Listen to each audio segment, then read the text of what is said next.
problēmas ar tehnisku apskate un ar cietam daļņām vai dumainību, mēs to varam palīdzēt. Ir redzēt, DPF-us varam dabūt pa labu cenu, gan šeit uz vietas, vai arī atrast turiet Lietuvu, ielikt labu kartridžu, un lai būtu ļoti labas cietas daļiņas priekš tehniskai apskatei.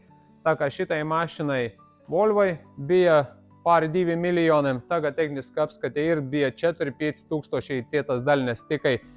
Šitai mašinai Toyotai vispār nav DPF, iekšā kādreiz bija izgriezts, ir pasūtīts jauns, tūlītās mēs viņu saliksim iekšā kopā ar katalizatoru. DPF ir un tā cietas daļiņas būs viņam ok. Un vēl vienai mašinai šitādi izskatās Toyotai citai, kur 2.2 motors, ieliksim iekšā arī priekš tehniskais, lai izietu un būtu viņam braukšanai ar mašinu.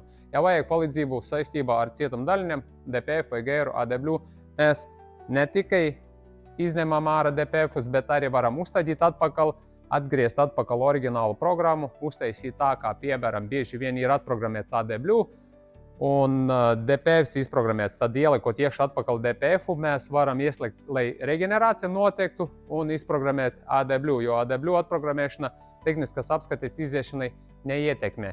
Ieteicams arī, lai gēri strādātu. Paldies par uzmanību un jauku jums dienu. Čau!